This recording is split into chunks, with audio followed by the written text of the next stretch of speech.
Hey everybody, and welcome back to another exciting episode of 80's horror films. I'm your host, Jonathan Moody, and I've got my awesome co-host. How are you doing, Rebecca Rinehart? Cry, little sister. I thought you were going to do something. That's how I'm doing. There's got to be like I always do. There's always a song or something in one of the movies that you point out, and of course, and this movie has a lot of them. But yes, there's definitely a lot of really good songs, a lot of good, like, and this soundtrack apparently was available. At the end of the movie, it says Warner Brothers soundtrack. So, did I lose you? Crap. Well, this sucks. Hello. So my internet is unstable. Hold on one second. I'm gonna have to pause this real quick. Yeah, you. All right, sorry about the technical difficulties there. We're gonna leave that in there. Fuck it. Who cares? There was some internet issues. Of course, that happens in probably every one of my Zooms. It's gonna happen. And then you're gonna have to get used to that. So anyway, to go back, there's some great music in this movie. We hadn't even discussed what the movie is. It's The Lost Boys. The Lost Boys, which you can probably tell by the title of this episode. Right. But, anyway, we're going to discuss the 1987, I think it was 87, right? Mm-hmm. Yeah, 87 film, The Lost Boys. Which came first, Fright Night or The Lost Boys? I think it was Fright Night. I think Fright Night. Which is so funny, because if you think about it, they are oddly similar, with stuff, Like, they are in like the whole comedy of putting, that was 1985 was Fright Night, putting the comedy with the vampires, adding teenagers, but both of them use the same formula, the same 1950s sci-fi formula, that the kids know that there's something big and bad going on and the adults won't listen. And so they have to take things into their own hands. Yeah. It's just, this is vampires instead of space aliens. Well, I mean, if you think about it, though, like, okay, maybe not you, but generally a parent would hear from because I'm going to say you might actually agree with there's a vampire in town. All right, let's go kick some vampire ass, but most parents would go, okay, you're watching too many movies or reading too many comic books. By the way, I read that the comic store that they have that actually got destroyed by a flood or something. They relocated in Santa Cruz. It's Santa Carla in the movie, but it is actually Santa Cruz. So they relocated to somewhere. I don't know. I don't think it's on the same area. I'd have to find out another time. I'm not going to go looking through it to find it, but it is been relocated, and the owner loves the fact that this movie is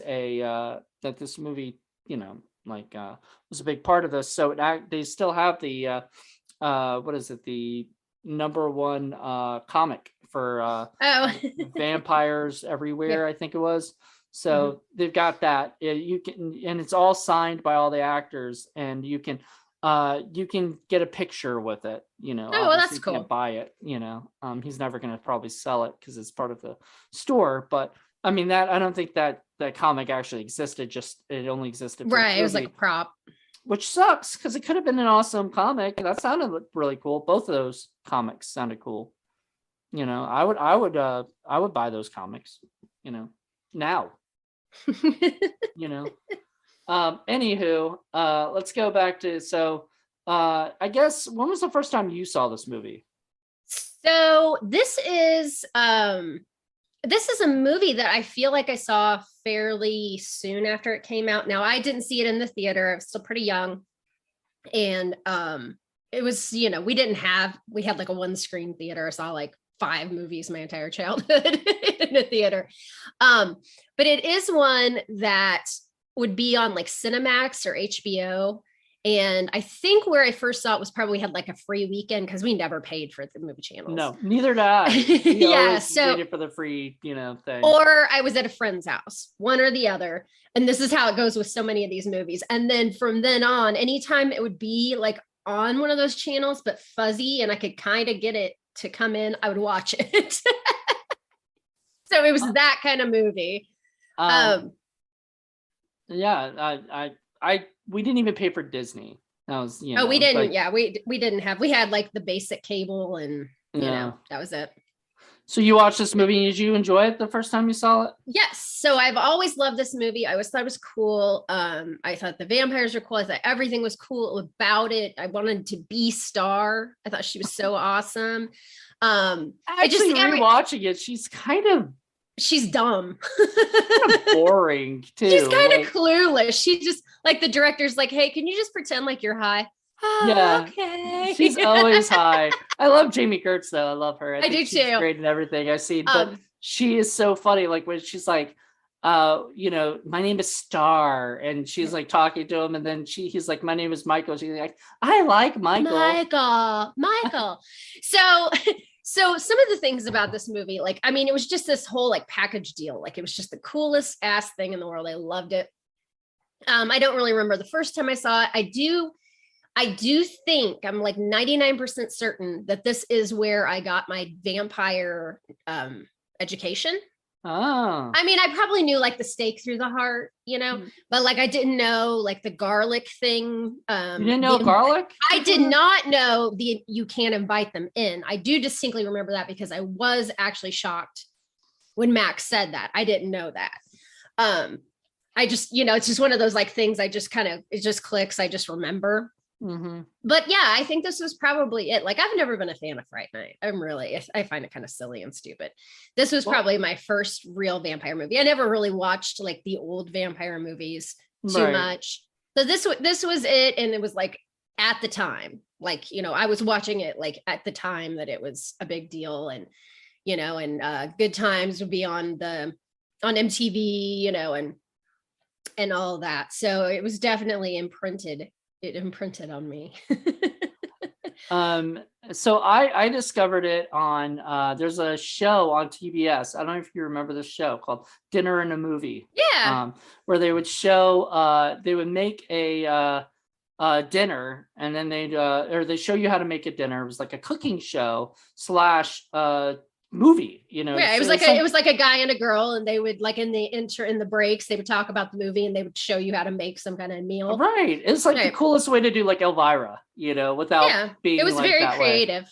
And so they showed, I was babysitting my niece at the time, so I must have been about 15 or 16. No, probably maybe a little older, and it was on TBS, and so all the good shit was cut out, but like honestly, this is like the most PG-13 R movie I've ever seen. Like, yeah. Except for like the gallons of blood at the end of the movie or something. Mm-hmm. There's like hardly any cursing. I mean, there might be a few bad words. I don't remember like specifically, but like this was like my kind of movie. A lot of people say like I write really good like PG-13 horror, and this is sort of the stuff like, because my stuff does have a lot of cursing and does have some violence, it would be rated R, but it's like, the safe rated R. I don't. Yeah, I feel like this would be rated PG-13 for sure today if it came out today. Or they would like Blumhouse, if Blumhouse were to remake it, which God, they're remaking everything. They're remaking everything. If they were to do it, that they would do it they would make it PG-13, which. Just as long as they don't make it the Lost Girls and then it's all women power kind of stuff. Okay. Which it just drives me crazy sometimes. So here's my thing about the Lost Boys. It was lightning in a bottle. It was mostly unknown people. Mm-hmm. Alex Winter hadn't done Bill and Ted yet. Mm-hmm. Kiefer Sutherland, Jason Patric, they had famous dads. They weren't famous. Probably Corey. Jason Patric. Who was he? His dad is the priest from The Exorcist. What? For real? That's awesome. Wow. I can't think of his name now. His name's Jason, whatever, but I can't remember right now. And then, Corey Feldman was starting to get some acclaim. This is the first time we had the Coreys. So you see this now, you're like, oh, it's a Coreys movie. Like, no, there was no Coreys back then. Yeah, they met. I remember them talking about how they actually met on that set, and Joel Schumacher wanted them to become friends, but at first they didn't like each other because they were both like the Coreys, they were always up for the same roles, right, exactly. So they didn't like each other, and so one day they just decided to hang out before doing the shoots and stuff, and they became really good friends. They just bonded over shit and stuff, and they were good. So I mean, and then you had Diane Wiest, who, I mean, she was kind of maybe a name, but for the target demographic, Corey Feldman was about all they had. Had Edward Herrmann done anything at that particular moment? Maybe, but I mean, is that really who your general 18-year-old is going to be? No. None of the young people were most of the young people were unknown. I met him, by the way. I met him at a horror convention before he passed away. And I sadly, all I really wanted to talk to him about was Gilmore Girls. Oh. So the Lost Boys. I'm sure he got that a lot. Oh, he did, so anyway.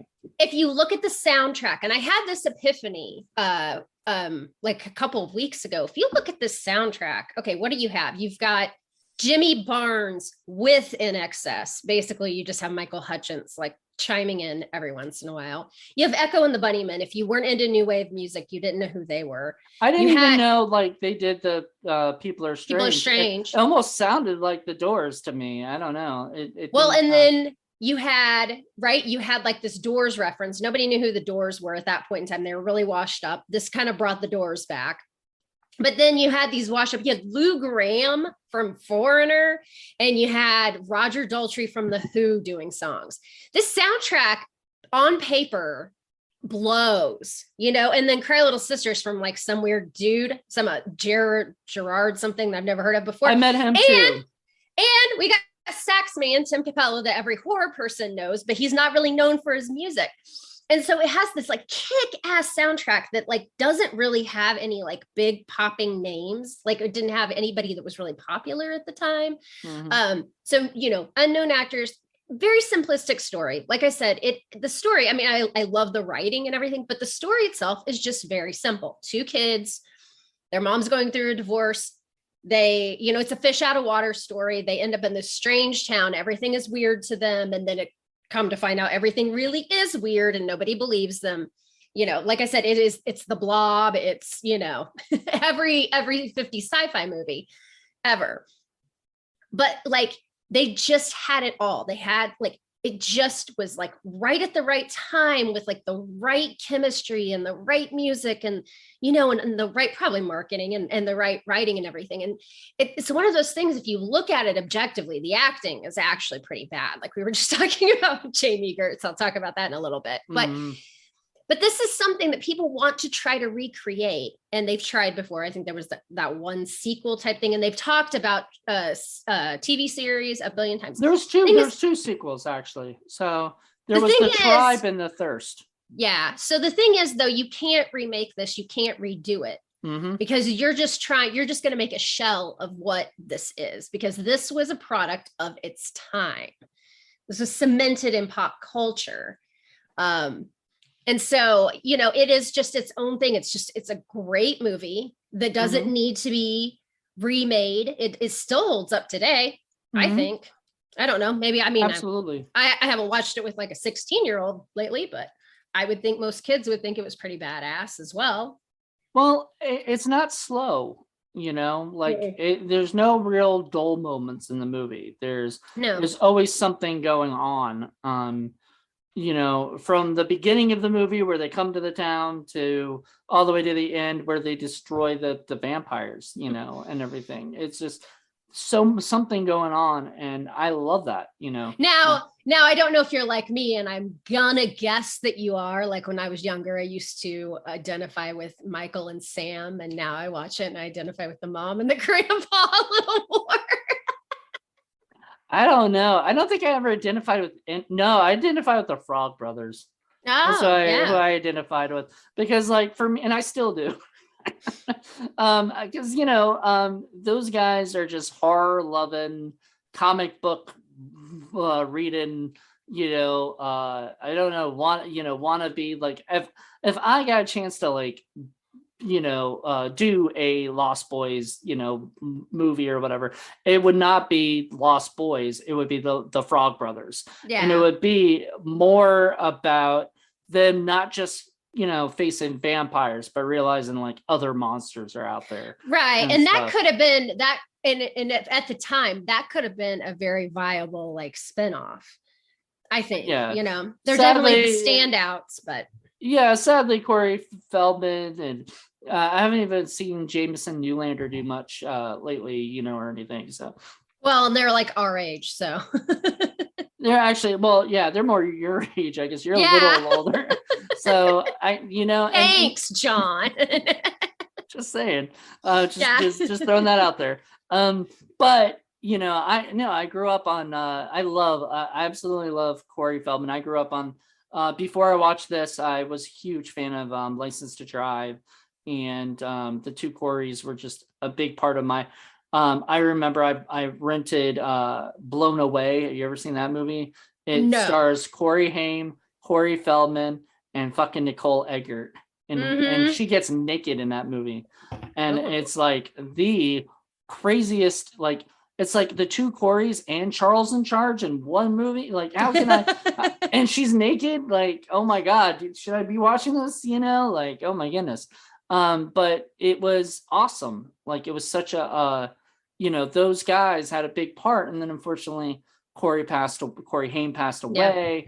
Yeah. And he was, I think, a part of the third Lost Boys movie. I never saw the sequels, but I will tell you, I literally just bought the Tribe, so I got the second one. Yeah, and I may watch that. I may watch that soon because I've never seen it. So. Yeah, I'm just not. There are certain things I don't like to be poo poo on stuff before I watch it, but it's just something that I don't want to like.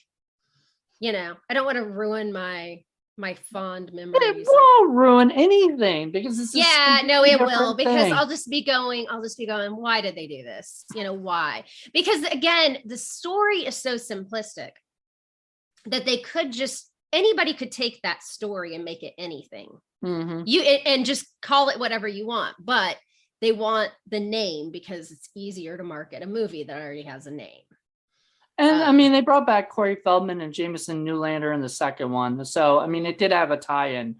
But the only thing I'm like wondering about is I guess there's more vampires at the end, right? Like there's supposedly more vampires. Oh, right. Because the grandpa's not upset that there are like, 7 teenage vampires running around his town. Yeah, he said like I can't stomach all the damn vampires. So there's like.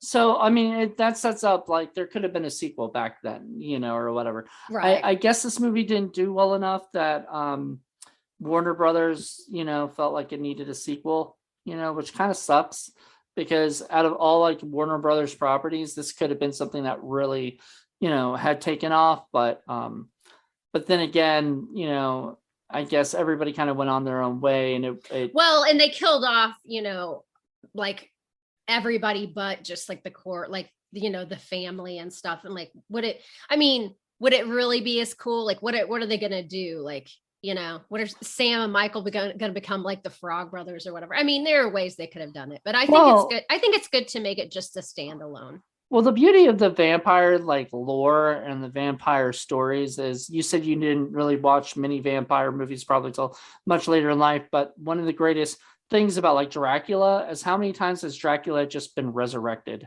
Oh, right. So right. so any of the Lost Boys could be just brought back to life, and then they could be the head vampire and start their own new Lost Boys. Oh yeah. Well, you see, I've got a Friday the 13th Part 2 poster behind me. Clearly, I'm okay with just like people getting resurrected, inexplicably resurrecting characters. Yeah. Well, there you go. So have you met any of the Lost Boys? I've not met anybody from the cast. So I was lucky enough to go to a horror convention, and it's called Blood at the Beach. It's no longer it hasn't been around for a while, but in 2012 or so, they had a Lost Boys reunion. So I was super excited, and I went to my room at the hotel, and I put all my stuff down and went downstairs, and I'm going downstairs to go check out the convention, and I'm in the elevator with some guy, and I'm chatting with them, and I'm like, "Oh, so are you here for the horror convention?" And he looked like a normal guy I didn't know, and he was like, "Oh yeah, I'm one of the guests." I'm like, "Oh, cool. What's your name?" And he goes, "Billy Worth." And I was like, "From the Lost Boys?" Okay, awesome. Like, I was just like, I was awestruck at like that, because he doesn't look like Billy Worth from, from the movie. Like, he didn't look Right. like I couldn't tell he was the same guy, but it was really cool. We chatted, and I told him I was a huge Lost Boys fan and couldn't wait to see him out there, signing stuff or whatever. Never didn't get a picture with him in the elevator. That'd be weird. Be like, "Hey, can we get a picture in this elevator?" Yeah. I I mean, that's wonder how if they make a anybody's ever living. done that. Oh, I'm sure. Yeah. But anyway, yeah. So I got to meet him, and the other ones were around, but I didn't have enough money to like buy all their autographs and take pictures with them. Probably would have only taken pictures. I autographs to me are okay, but I'd rather actually like commemorate it with a picture, personally. Anyway, Right. yeah. So sad. But they'll be at many other conventions, I'm sure. So if you get a chance to meet them, who knows? At some point you might run into them. Probably. Sadly, we won't be able to see Brooks McCarter because he passed away. No. He was the twisted sister looking one, is what they called him in that Yeah. movie. Which that goes, let's go to a little bit lighter subject instead of the dead people from this movie. It goes to the one-liners that were in this. So we had like the twisted sister, we have Eddie Munster, the blood-sucking Brady Bunch. There's a lot of pop culture references, yes. Yeah, and just like the silly thing of like when Sam finds out that Michael's half vampire, he goes, "Oh, just wait till I tell mom," like, I mean, all those things, like all the little one-liners, and the grandpa's got a million zingers. Oh yeah. The grandfather was more like a somebody who basically just there to make you laugh, comic relief. Relief, yeah. But he clearly knew what was going on.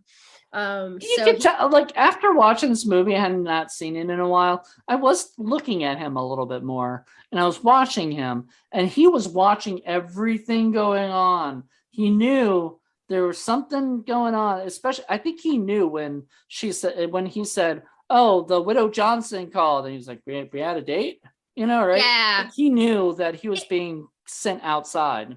In retrospect, I do, but I don't think, and again, I watched it when I was really young. I don't think that I thought the grandpa knew what was going on. I was I was shocked that Max was, the head vampire, because he passed all their tests, and I didn't know about you have to invite a vampire in, and then they. Oh, you didn't know that? No, I didn't know that when I first saw it. Well, I didn't know that if you invite because that was only like the Lost Boys that ever done that specifically. Now, if you invite a vampire in, they are, that's whatever. Like if you invite them and they can't come in unless you invite them in, right? Right. Like you see every movie that does that. Yeah. I've never seen it where it renders you powerless or whatever. Like, but no, like later when they fill up the bathtub with holy water and garlic, the one guy looks down and he goes, "Oh, garlic doesn't work." So garlic clearly in this world, this realm. And I like that. It doesn't work in this realm. And I think that's cool, because everything is kind of lore, like can you see your reflection or not? If you want to make that something in your movie or not, fine. But it's like, no, garlic doesn't work, but holy water does. Right. Or, the reflection, remember, what's his name? Yeah. Couldn't see his reflection. So the point really was that the head vampire, if you invite the head vampire into the house, he's like, yeah, he's immune to it. Yeah, like null and void, which that is a little different than what we're used to seeing. Yeah, which I don't know if anybody's ever done that again in any vampire, but then again, I haven't seen every vampire movie ever existed, and there are millions of indie vampire movies. Most of them, I mean, I'm not gonna lie, most of them are just people with like fake, fangs in their mouth, and they are not that great. But still, some of those things are like fun. Still watch, how bad they are, or whatever. So what we do for Indie Film Cafe. But these guys, that's the other thing too. They were all very good looking vampires, which, is kind of, it's changed since then, but that was always the thing, that the vampire was handsome and debonair and everything. And then it went to, okay, let's take it to the 80s and let's make him, cool and good looking and, like sexually attractive for like younger people. And that's where I think where it really, I think that was the uniqueness that it brought, that maybe we take it for granted now because the teenage vampires are everywhere. Yeah, well, I was gonna say Twilight. Twilight did wonders for teenage vampires. God, I'm just glad, because I always see the meme or whatever that has like the Lost Boys, and then it says like these vampires don't sparkle. Or whatever. And so I always laugh because I don't know, they blow up, they if sunlight hits them, they burn, and stuff. Which, okay, so let's talk about this real quick.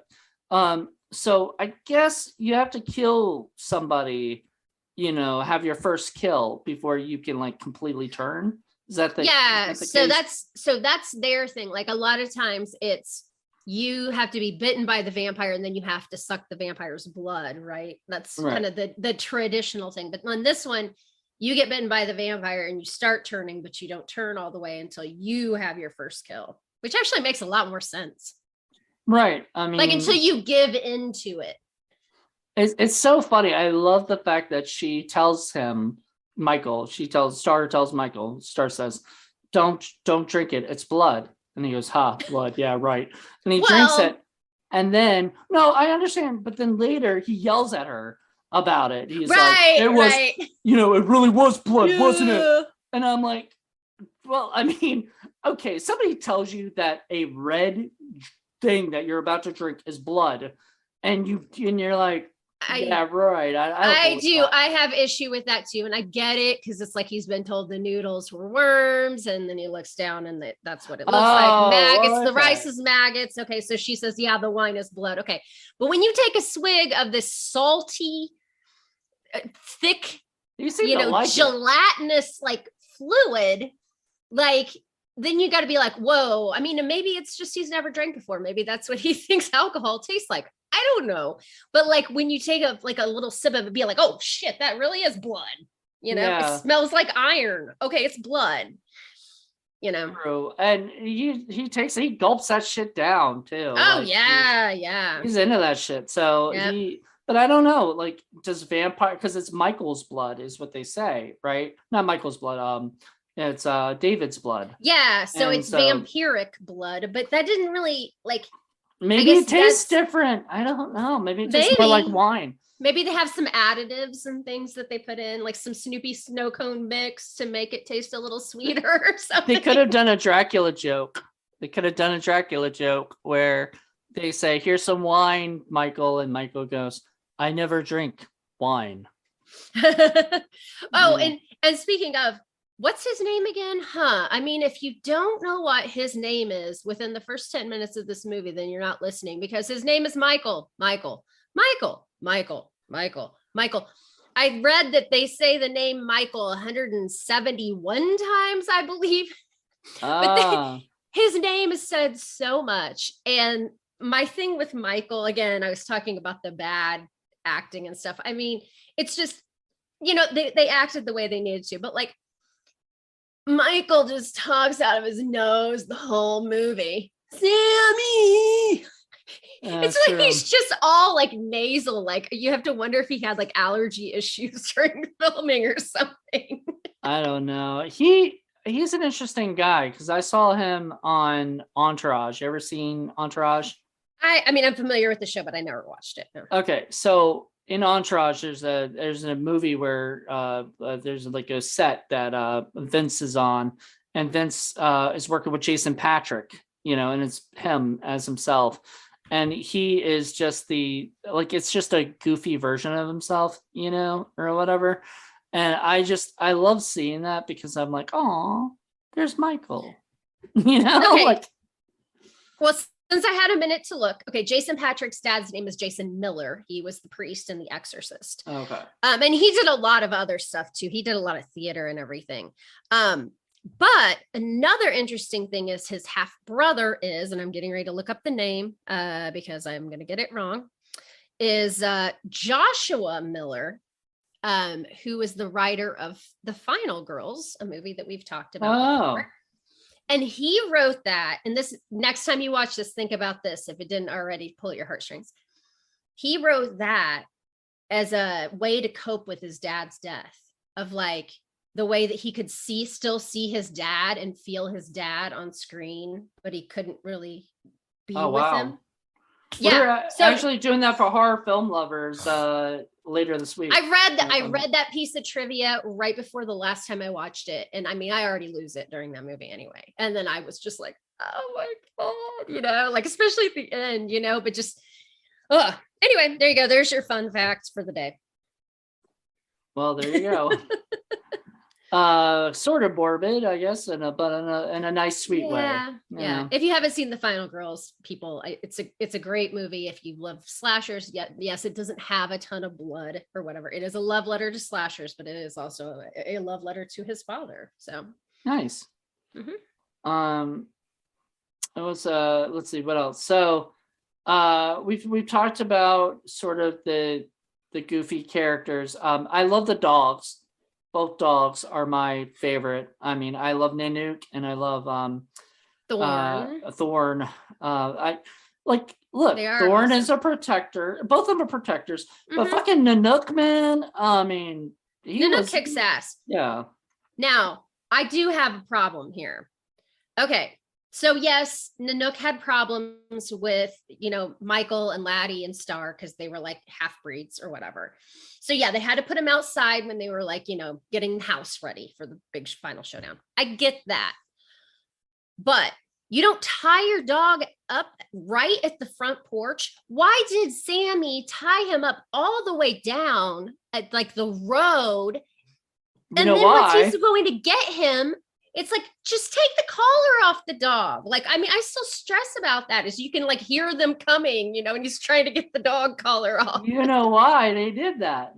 Because it stresses me out. That's why they did movie. Yeah, because a movie. They needed the run of them going, they're coming. And then, have to run. Right. Up and, just figure everything out. The POV kind of like, oh, yeah, I mean, it's a great effect, but I really hate Sam for doing that to his dog. I mean, no, I got that too.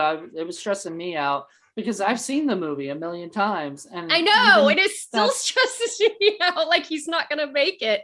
Yeah, I keep thinking like I'm watching like an alternate cut or something that I don't want to see, because at the end of the movie, everybody, spoiler alert, but the dog lives. Yes. All the dogs live. I don't know. I kind of feel bad for Thorn now. Who's going to take care of Thorn? I don't know. I mean, maybe he just runs off to another little vampire. Mm. I mean, we've established that, yes, there are probably other little vampire cliques. You can probably find one. But speaking of Sammy, I have a question. Sammy, whatever. Like, they play on his naivety a lot in this movie. He's scared of things, he's still kind of scared of like, the boogeyman and, horror and whatnot. And he's like, he does like really childish things, like when he's in the bathtub with the bubble bath and singing the little song, and like that was a funny scene though. It's very cute. But the thing is, I don't feel that Sam's character's actions match the actor and character's age. And like I always have a hard time wrapping my head around it. Now I do feel like maybe he's at that like that middle ground, that tween years where you want to play with Barbies, but you like Friday the 13th.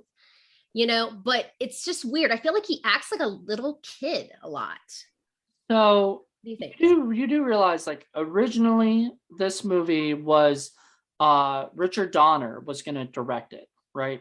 It was not, I don't even know if it was called The Lost Boys at the time or whatnot, but the movie was was going to be Goonies for vampires. So it was going to be a group of kids who had a group of like 12-year-old kids, probably all, it probably would have been Corey Feldman, Yeah. would have been probably, maybe Jameson Newlander would have been involved. Probably not, though. It'd probably been like River Phoenix, and it would have been like Stand By Me, with like, Right. and all that stuff. So it would have been all those kids are fighting or fighting vampires in the town, right? However, the studio and Richard Donner, I believe, just disagreed on the tone and the feel or whatever. And so they called in Joel Schumacher. And if you notice, Richard Donner still produced it. He said he was going to go on, and I think he went on to do like another movie or whatever at the time. I don't know which one. A million other things that made him loads of money. So yeah. He he did that. So Richard Donner produced the movie, let Joel Schumacher take over. And when Joel Schumacher took over, he said, I don't want them to be like, there could be a couple young kids in the movie, but I want this to be centered around teenagers, because teenagers at that time were the moneymakers. They were the ones going to the movies. They were the ones that people, like the kids would, unless they made a PG. How do you make a PG horror movie, really? Right. And maybe PG-13, but really you have to be a teenager to watch it. So they said, if we're gonna go, get a teenagers, we might as well go full hard R, and we're gonna make a serious horror film, kind of one that harkens back to the old days, but like bloodier, and stuff. So they decided to go with, like I said, remember, it does feel like a PG-13 R movie. So at times, yes, it definitely does. And actually, and maybe that's why I think Sam actually might be part of the reason why it feels PG-13, because Sam and the Frog Brothers a little bit too feel like that kind of Goonies sort of thing. Yeah, they're the Goonies group. And I growing up, I was huge. I was into Goonies and Stand By Me. Stand By Me was rated R. All these things. So, it totally made sense. But so anyway, they ended up making it like this. And Joel Schumacher is sort of known for sort of like creating these guy characters. He's gay, right. and he's kind of like the David Dakota of like Hollywood, to me. Like he can make really good movies, but obviously he's going to put a little bit of his, right, homosexuality and homoeroticism. Right, you've got to put some, some of what and some of what This is, if you want to compare this the Brotherhood was David Dakota's Lost Boys. You just ended up making like way more of them and stuff. But it was Joel Schumacher, made movies that were sort of and then later on, of course, he did with the Batman movies, and kind of ruined those in a way. But some people everybody like says that, and you know what, like I didn't, I'm not a huge Batman fan to start out with, so I guess I don't have the already like loaded feelings about it. But my only thing is that I saw that on my 21st birthday with my friends, and I was like, wow, okay, if this is any indication of my my adulthood. Right. Well, it's funny because what is it? Was it Batman Forever or Batman and Robin? Which one did you watch? Which was the first one with Arnold? Oh, that's Batman and Robin. Okay, Batman and Robin. Okay, yeah, that one, and it was terrible. Batman Forever was a lot better, but still, like, basically, he didn't do well with giving Batman, like basically leather and shit, like it makes him look bad. But anyway, so Joel Schumacher did a really good job with this, and of course he did Flatliners with Kiefer Sutherland. So like at that time this was sort of his bread and butter, and everything. All in all, I mean, I really enjoy this movie, but I don't know, like I have to keep watching over and over and over again. Like it's just one of those movies that probably every year I have to keep doing it. So it might be on my top 10 list, of movies. Yeah, I mean, it's definitely. I mean, I haven't really thought about this, but I would say it's probably my favorite vampire movie. That might adjust, but definitely like top 3 vampire movies. And definitely one of my favorites of all times. Well, is there anything else that you want to discuss with it, or? Yes. So, because I was young, I was under the impression through the entire movie that Laddie was a girl until the end. It's like, she's like, he's just a little boy. And I'm like, what? Yeah. Yeah, that was how naive I was. But what's the deal with his outfit? Doesn't he look like he's dressed like a Civil War soldier or something? He does. Did you find this at a thrift shop in California? I'm not sure.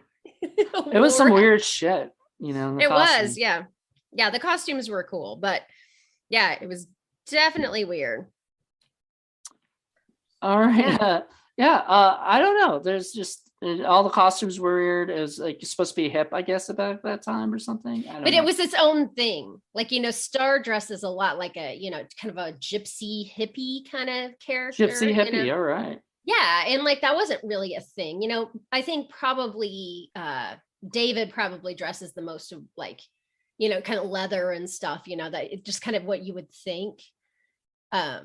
But they probably stole a lot of like California boardwalk style, I would think.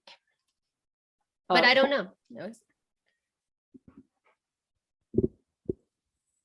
So yeah, trying to think of anything else that we might need to like discuss with this, because it's one of those movies you could talk about all night, or what more can you say about it? It's, I mean, it's just the rewatchability is just amazing. I would say I watch it a few times a year. Would you ever go to the boardwalk or whatever and walk around if you ever got a chance? I would not because of this movie, but it is funny that the movie Us, Jordan Peele movie from a couple of years ago, was filmed on that boardwalk. Like, the beginning of it's filmed on the boardwalk. Really? That's the same boardwalk? Yeah, it's the same boardwalk. And it's supposed to be 1986 in this movie. And the mom does make a little reference, and I caught it, and I thought, surely I'm wrong. But then I looked it up, and other people were saying it too. But the mom said, "Oh, they're shooting a movie on the other end of the boardwalk. Maybe we should go see if we can be extras or something to that effect," referencing the Lost Boys. Yeah. See, Jordan is a huge horror fan, and he's definitely, and he's a horror fan, and he's 80s. Like, there are some things in that movie that's not what we're talking about. There's some things in that movie that I had completely forgotten about the 80s, like Hands Across America and that kind of stuff. Like, you can tell he grew up at the same time I did. Like, right. I can just feel it. I just know it. Yeah, definitely.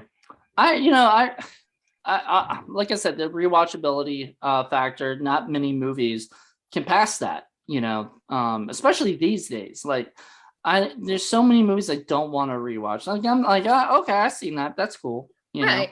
And this one, I just, like, if it's on TV, I've got to watch it. I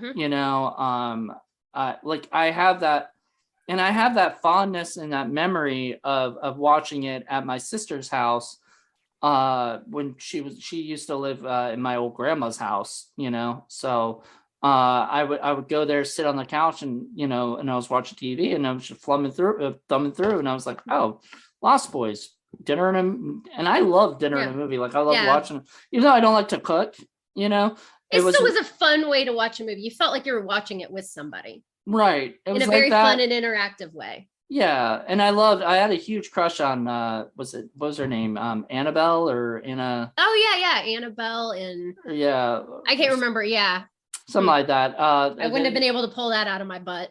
Yeah, and I have to look it up, but I remember she's an actress. She's not just like a host of things, she's not a cook, which is funny. But they did do Steak Through the Heart Tartar, by the way. That was the meal, and I don't cook, so I had no interest really in the cooking aspect, but I still watched it because it was interesting to see them cook while they chatted about who was in the movie and what they did, and Paul Gilmartin, which actually I know who he is because he's a comedian that's on a show that I listen to, and Annabelle Gurwitch.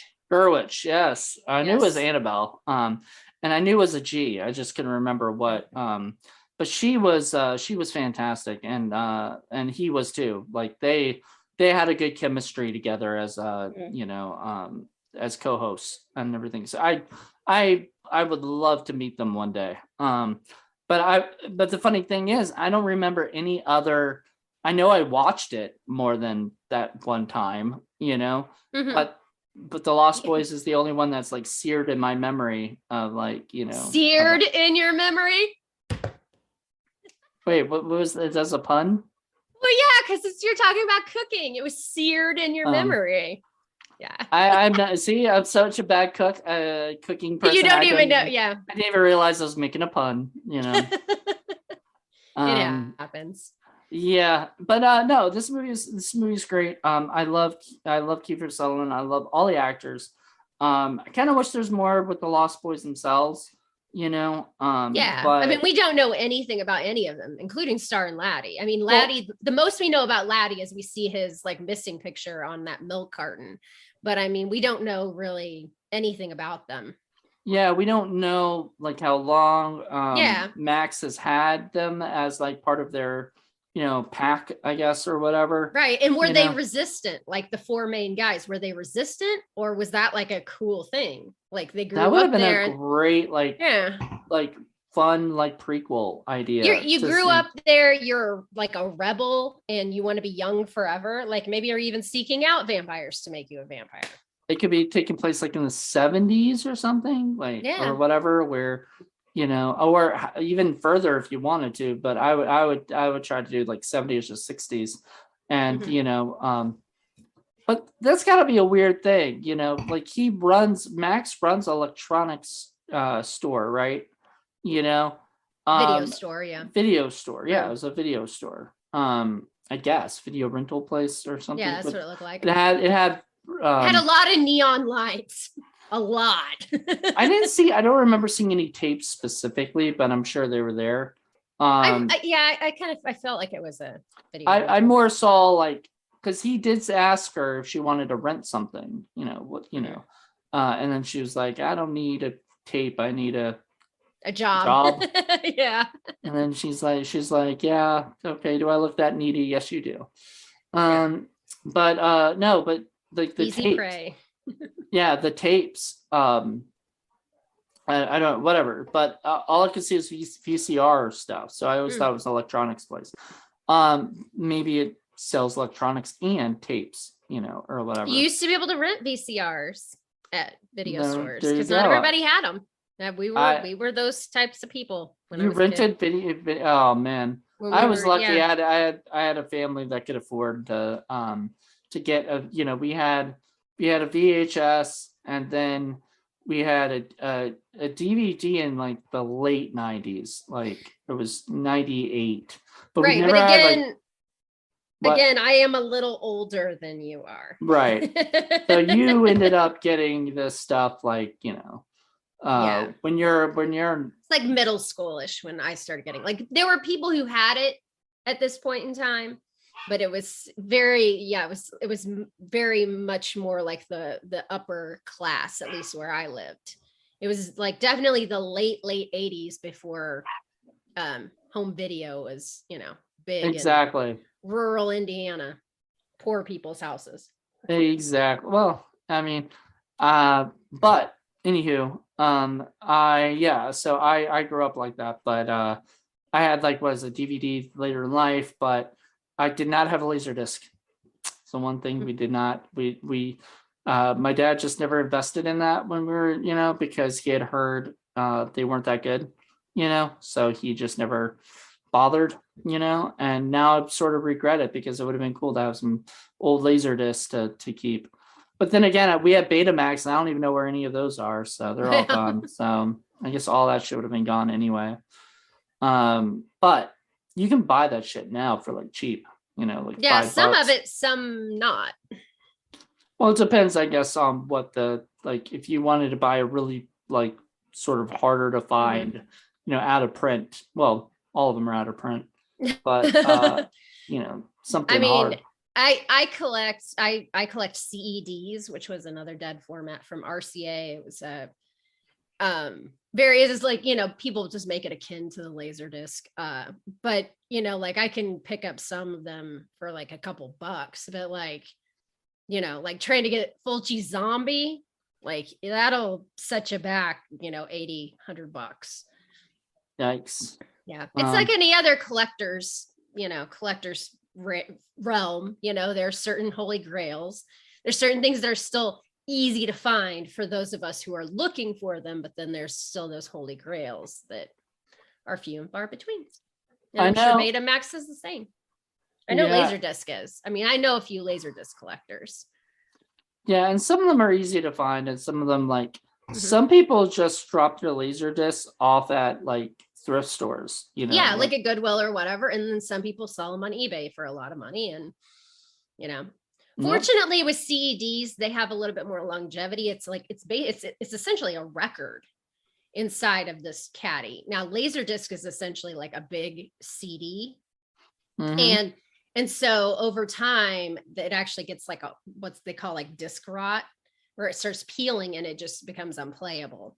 So there's a lot of Laserdiscs that, like, even if you took immaculate care of them, they still would do that just because of the nature of the format. So exactly.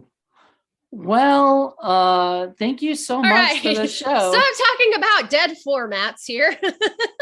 We could do that on a whole nother show, but we're gonna have to run. But thank you so much. We gotta rate this thing, man. We do 5, I believe. We do out of 5. Or that's what I think we do, and that's what we're gonna do on this one. That's what we're gonna do for this one. I'm gonna give it 4.5. Actually, wait, I'm gonna give it 5. Fucking 5 stars. Yeah, I'm gonna give it a 5. This is definitely a no-brainer 5 for me. Yeah, this is one of those movies that's like I just absolutely love and adore. So I'll watch over and over again. So all right, so 5 and 5. Yeah, of course. We'll be back next month. One of your movies. I forgot which one.